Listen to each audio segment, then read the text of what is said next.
it transmits also to your teammates who maybe are in a situation where there's a little bit of nerves or jitter? Yeah, I would say you live and learn, and I'd probably I would have to say the 2022 year with the Mets taught me a lot. Didn't think I handled that moment that well. Regretted a lot of things that I did in that game, how I approached that game. So then it turns into just a learning experience. And then you add George Springer, who's been there, done that, Max Scherzer, who's been there, done that, Miles Straw, and just a lot of veteran guys. And just then you go into the confidence of our group, and it's just like, hey, just play our game, and that's it. So I'm not too concerned about trying to do too much and things like that. So I would say it's just that. Far back in the right center aisle, Ben. Hey, Chris.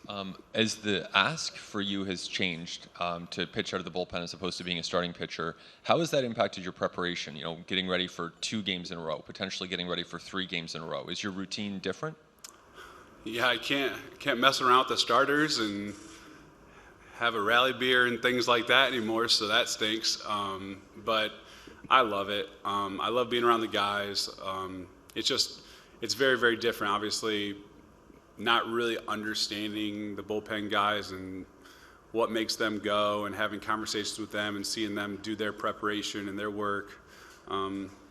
It's just we don't ever overlap. So now getting to see what they go through and what they do and how many times the phone rings and things like that, it's cool. It's cool to see both sides. John Schneider has said many times that you do weird well. Like this, are you having fun with this? Is it? I mean, seemingly it would be a lot of pressure, but are you enjoying it as well?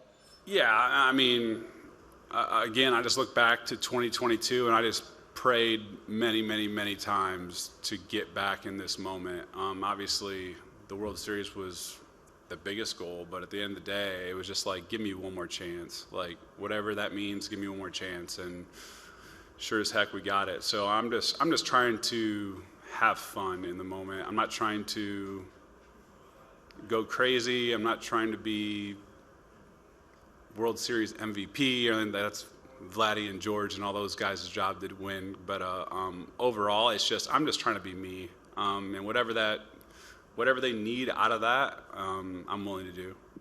One row ahead to Shy. Hey, Chris.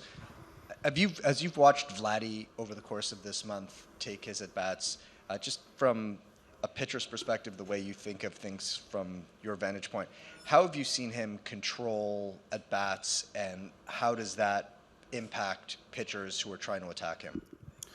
Yeah, I mean, I think I've talked about this yesterday, I believe.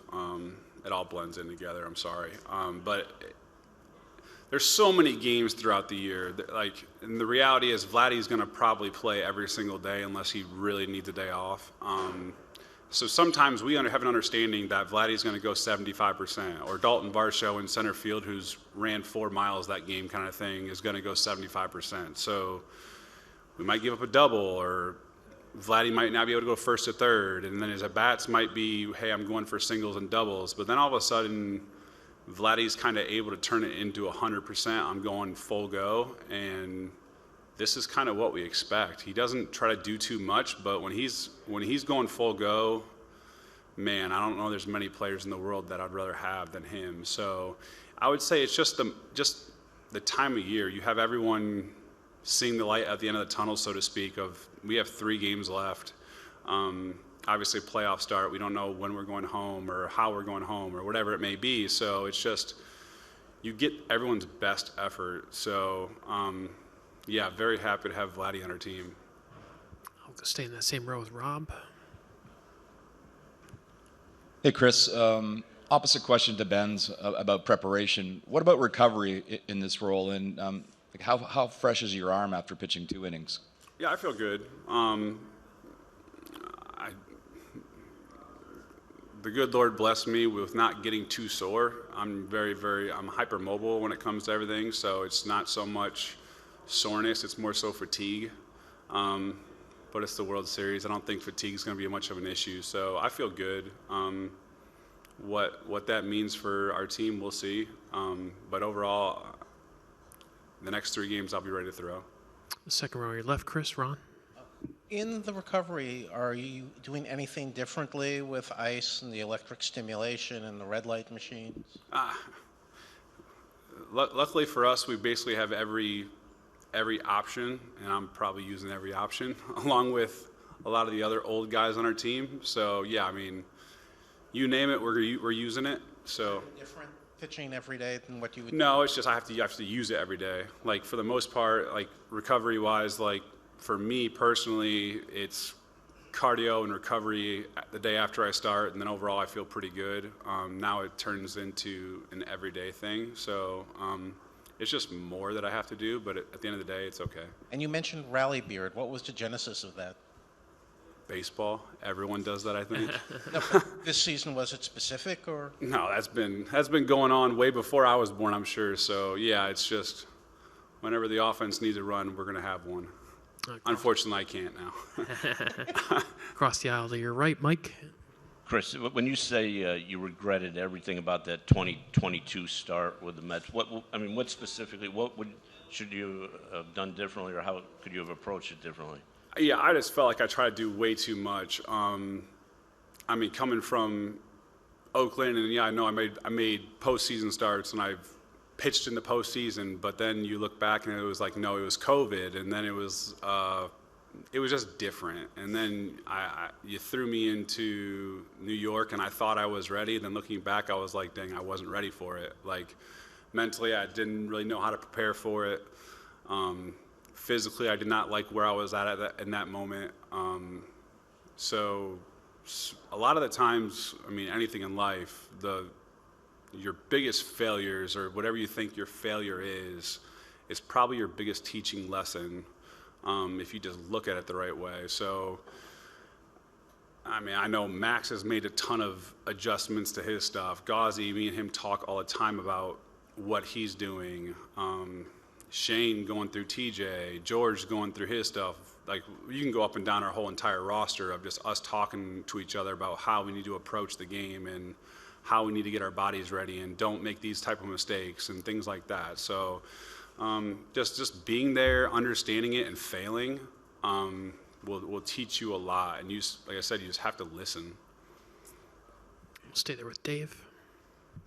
Hey, Chris. Max said a few days ago that you were a big part of recruiting him to come here. So do you, because you're a little bit of an older player now, do you see yourself when you're part of an organization to be that kind of guy? I mean, at least if you're asked about it, or, you know, do you feel like you have more to give like that off the field to just kind of help what a good team should look like, or the kind of players you know to bring in to do that? Yeah, I mean, I'm not that type of person to ever go to like Ross, Mark, or anybody else and say, hey, we need to go get this guy. But they called me about Max, and then obviously I realized they were going after him, and then I went after him really hard.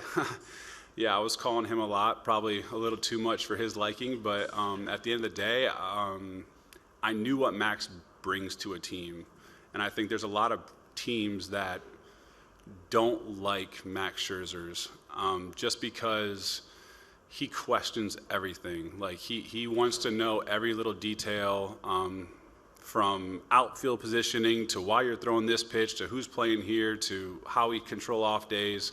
And so many organizations, I feel like, don't like to answer questions. They like you to be a robot and say yes sir and go about your business. But that's not how Max is. So in knowing that, I thought this is kind of exactly what this organization needs. Like we need a veteran player that questions everything, because I think the more and more you talk through things from a player standpoint to a front office, the better the team is, because then the team buys in. The team understands what's going on, or why these moves are being made, or things like that. So yeah, I told Ross, this is going to be a headache for you having Max Scherzer. And then I told the pitching staff about him, and I told the coaching staff, like, this is a guy that's going to stir a lot of pots. But everyone was on board for it. Like I give full credit to Ross and Mark and all those in our entire front office, just saying this is what we need, this is what we want. So everyone looked at Max, the 41-year-old that might end up on the IL a couple times, and they don't understand the true value of having that veteran guy that knows what it takes to win, and then he might teach you a thing or two along the way too. Do a couple last quick ones because Kevin is here. Rowan on your left. Okay. Hey, Chris. Oh, over here. Bullpen units are generally pretty tight-knit groups. I'm curious what sort of the process, especially after a full year, I'm curious what the process has been like kind of meshing with that group and sort of how you're spending your time during games. Yeah, I would say for the most part, your answer would be, your question would be correct in the aspect of bullpens are tight-knit, but we just have something a little bit different here where I kind of walked into a bunch of friends that I've already had, so like I already kind of like constantly am messing around with them, talking crap to them, things like that, hanging out with them off the field. So it wasn't so much of me coming into like a new team or kind of thing, so to speak. I knew all these guys, I knew what they do, understand who they are as people. So it was more so like, hey, like I'm here to help y'all, whatever that means. Same with Lauer. Let's just go win. It don't really matter who does what. Like, I don't care about your stats. Let's go win. I'll finish quickly with Mike on your right. With Max, whether you think you are knowing him or not, he gives you a lot of credit for being one of the reasons why he's here. You guys weren't teammates very long. How did you form that level of bond that you could influence him so much? Yeah.